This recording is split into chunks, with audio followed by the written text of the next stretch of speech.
Hello दोस्तों, राधे राधे। दोस्तों, आज मैं आप लोगों को चिड़ा चिड़ी की कहानी सुनाने जा रही हूँ।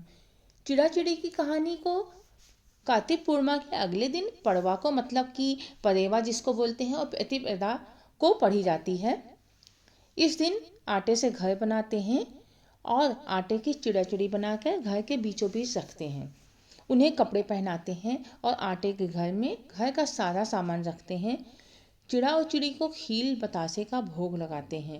इस दिन खिचड़ी बनाते हैं और आम का अचार रखकर ठाकुर जी को भोग लगाकर खुद भी प्रसाद खाते हैं। तो चलिए सुनते हैं चिड़ा चिड़ी की कहानी। 4 चिड़िया थीं।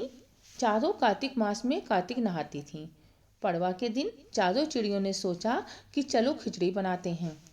एक चिड़िया चावल ले आई, एक चिड़िया दाल ले आई, एक चिड़िया घी ले आई और एक चिड़िया नमक ले आई।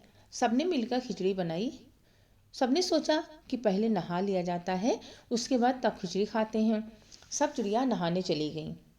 पहले एक चिड़िया आई, उसे बहुत जोर की भूख लगी थी। बाकी चिड़िया अभी आई नहीं थी, तो उसने खिचड़ी की भाप खा ली। दूसरी आई तो उसने पानी पी लिया। तीसरी चिड़िया ने खिचड़ी खा ली। चौथी चिड़िया आई तो उसने खुरचन खा ली। उसके बाद चारों चिड़िया मर जाती हैं। जिस चिड़िया ने भाप खाई थी वह राजा के घर राजकुमारी बनकर जन्म लेती है। जिस चिड़िया ने पानी पिया था वह कुम्हार के घर पैदा हुई।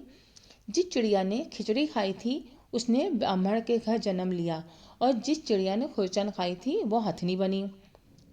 कुम्हार की लड़की राजा के यहाँ दासी बनी। ब्राह्मण की लड़की राजकुमारी की सहेली बन जाती है। हथनी भी राजा के यहाँ ही थी। राजकुमारी को अपने पिछले जन्म की सारी बातें याद थीं। इस तरह से चारों बड़ी हो जाती हैं और जब राजकुमारी की शादी होती है तो वह विदा होने लगी तो उसने राजा से कहा कि पिताजी, मैं अपने साथ अपनी सहेली और दासी को भी ले जाऊंगी। राजा ने कहा ठीक है, ले जाना। उसके बाद राजकुमारी ने कहा कि पिताजी, मुझे हथनी भी चाहिए। राजा ने कहा अच्छा ठीक है, ले जाओ।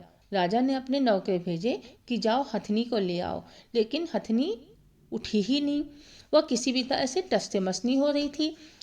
तब राजकुमारी खुद उसके पास गई और उसके कान में पिछले जन्म की बात कही, जिससे सुनकर हथनी तुरंत ही उठ जाती है। राजकुमार यह सब देख रहा होता है। वह अपनी तलवार निकालकर राजकुमारी के पास जाता है और कहता है कि तुम कौन हो और हथनी के कान में तुमने क्या कहा, जिसको सुनकर हथनी खड़ी हो गई। राजकुमारी कोई जवाब नहीं देती है। राजकुमार कहता है कि सच सच बता दो, नहीं तो मैं तुम्हारा सर काट दूंगा। तब राजकुमारी ने राजकुमार को पिछले जन्म की सारी बातें सच सच बता दी।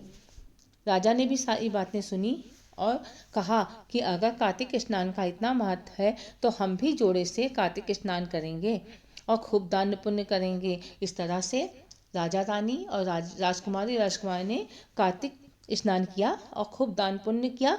तो दोस्तों, आप लोगों को कहानी कैसी लगी मुझे कमेंट बॉक्स में ज़रूर बताएं। धन्यवाद।